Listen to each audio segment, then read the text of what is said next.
you describe your role as a catering assistant at the airport? Yes, so I work in the equipment makeup area, and I work in Qantas Domestic, which is where we load all the equipment into the carts, ready to move on to preset, where they load all the food for the flights.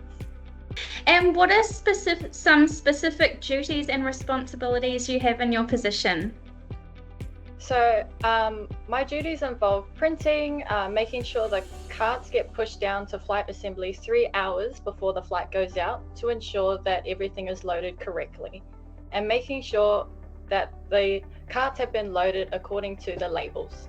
What kind of things are on the labels, like different dietary requirements and things like that? So we have just the equipment, so any coffee bottoms, trays. We also have the amount of passengers that will be on the flight, so that we put the correct amount of equipment in there. And what are some key skills required in your job as a catering assistant? So it is important to be able to push the carts, full of crockery, and this is developed through on-the-job training. Can you talk about any challenges that you face in your job?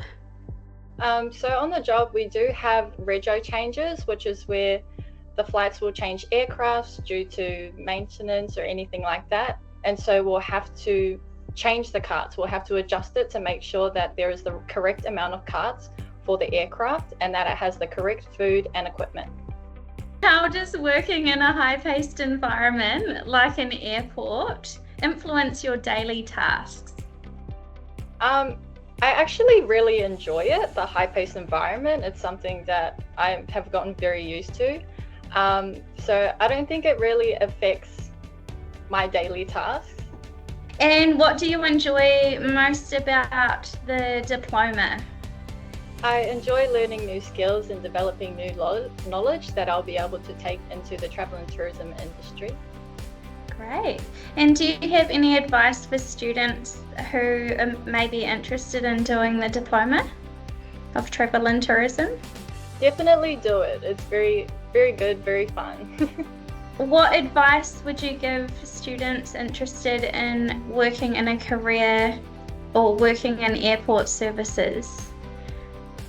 It's definitely a good stepping stone if you are unsure of which area you would like to work in the industry. And working as a catering attendant can also open up other avenues, such as working in the airport as security, working on the tarmac. There's also so many other opportunities. Fantastic. And what airlines do you work with?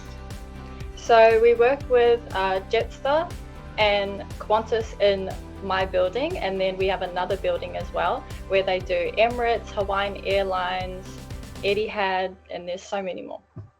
Wow, cool. And why do you have different buildings or different kitchens for different airlines? So we have some airlines that do have non-halal and halal dishes, so we keep them separate so that they don't contaminate each other. How many people do you have working in your team in the catering area? So in Qantas Domestic, there are 2 people, one at 3 a.m. and one at 5 a.m.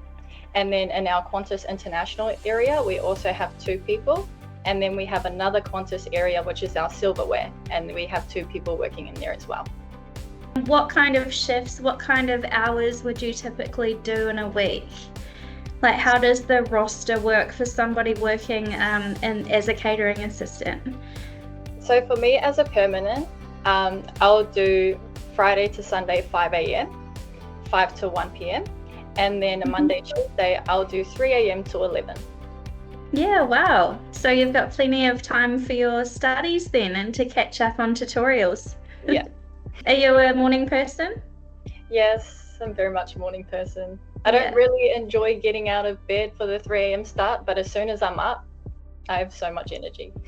Yeah, oh, that's great. I bet you've seen some amazing sunrises at the airport at that time of morning.